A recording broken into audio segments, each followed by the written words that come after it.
कानमा बोल्ने छाया, कर्ण पिशाचिनीको अर्को कथा। आजको कथा सुनेपछि सायद तिमी रातमा एक्लै सुत्न डराउनेछौ। यो कथा हो रवि र उसको साथी विक्रमको। शहरको चमक, भित्रको अन्धकार। रवि नेपालको एउटा सानो गाउँबाट ठूलो सपना बोकेर काठमाडौँ आएको थियो। उसको सपना धनी बन्ने, नाम कमाउने। तर शहर सजिलो थिएन। एक दिन उसले आफ्नो पुरानो साथी विक्रमलाई भेट्यो, जो पहिले साधारण थियो तर अहिले महँगो गाडी, ठूलो घर, पैसा मात्र पैसा। रवि चकित भयो। यार विक्रम, तिमीले यो सबै कसरी गर्यो? विक्रम मुस्कुरायो, तर त्यो मुस्कानमा केही अजीब थियो। रातको रहस्य। एक रात रवि अचानक निन्द्राबाट उठ्यो। उसले सुन्यो, कोही फुसफुसाउँदै थियो, कोही मन्त्र जप्दै थियो। आवाज विक्रमको कोठाबाट आइरहेको थियो। ढोका अलि खुला थियो। रवि भित्र हेर्यो र उसको शरीर नै जाम भयो। कोठाभित्र कालो धुवा, जमिनमा अजीब चिन्ह।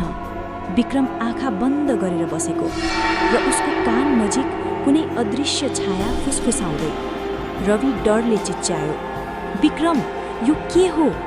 अचानक सबै गायब। विक्रमको अनुहार फिक्का भयो। तिमीले यो देख्नु हुँदैन थियो। उसको आवाज काँपिरहेको थियो। रवि करायो, साँचो बताऊ। केही समय चुप बसेपछि विक्रमले भन्यो, यो मान्छे होइन, यो कर्ण पिशाचिनी हो। यो मेरो कानमा आएर भविष्य बताउँछ, तर यसको मूल्य धेरै ठुलो छ। रवि स्तब्ध भयो। मलाई पनि चाहिन्छ यस्तो शक्ति, रविले भन्यो। विक्रम डरायो, यो शक्ति होइन, श्राप हो। यो तिम्रो आत्मा खाँदै जान्छ। तर रवि सुन्न तयार थिएन। त्यस रात विक्रमले उसलाई एउटा पुरानो मन्दिरमा लग्यो। मन्दिरको पछाडि अन्धकार, धुवाँ, खोपडीहरू र बीचमा बसिरहेको एक तान्त्रिक। उसको आँखा रातो थियो। तिमी शक्ति चाहन्छौ?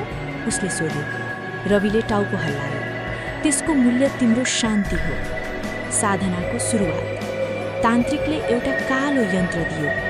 21 दिनको साधना, राति 1500 मन्त्र। एक्लै अन्धकारमा बस्नुपर्ने। यदि डरायो भने त्यो तिम्रो शस्त्र बन्छ। रवि एक्लै कोठामा बस्यो। ढोका बन्द, बत्ती निभेको, एउटा मात्र बत्तीको ज्योति। उसले मन्त्र जप्न थाल्यो। एकछिनपछि हावा चिसो भयो। कान नजिक सासको आवाज आयो।